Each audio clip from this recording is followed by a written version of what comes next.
From director David Mackenzie, the man who brought you Hell or High Water, which I thought was really great, or Wind River, which was really good, comes Relay, starring, pardon me while I go to the cast list, Riz Ahmed, Lily James, Sam Worthington, Willa Fitzgerald, and of course, Poon Bandhu in a tale of, this plays almost like kind of like a slightly more intellectual Equalizer, like a techie Equalizer kind of thing.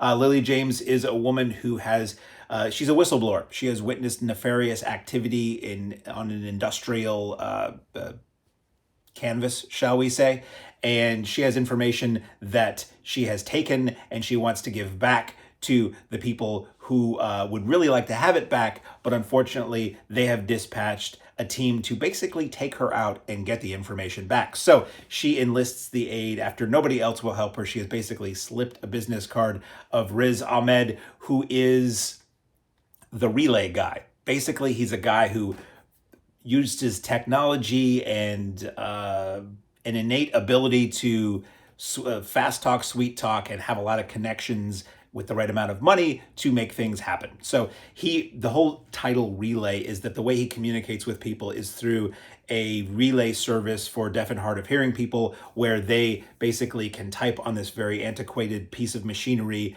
that's almost like a speak and spell, shall we say.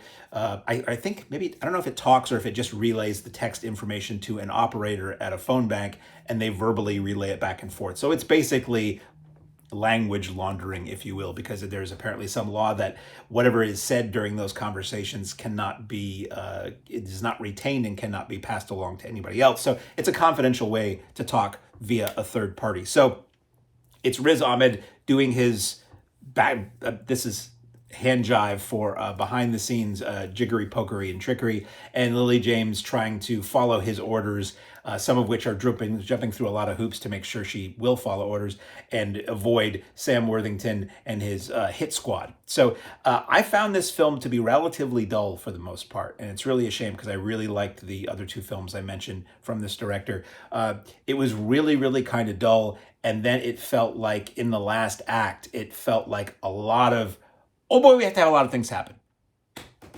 And it felt really rushed. It to me, and I don't know anything about the truth of this, to me, it felt like the film had an ending. It was very low key throughout, and then it tested poorly. Audiences or the studio said, we need a slam bang ending on this. And then they kind of went back and made one. I don't know if that's true, but that's just kind of what it felt like to me. I was with it for a while. I was with the slow pace for a while. The actors were all cool, well shot and all that. But after a while, I was just like, this is a lot of walking in circles and back and forth. And I'd like a little more to happen in this film. So I didn't find it like terribly well written. I didn't find it like terribly clever. And it was one of those things that when you look back at what happened in it, all the things that had to happen as a coincidence for the plot to play out the way it does it didn't make sense that would have really been able to happen. So your mileage may vary. If you like any of the actors in this, they're all good. If you like the director, it might be worth checking this out. But for me, this was one of the few movies I've seen recently in theaters where by the time it was over, I was like, yeah, that was, I wouldn't say it was a waste of time. I would just say that maybe I should have seen something else. So in theaters, very, very briefly, streaming forevermore, Relay.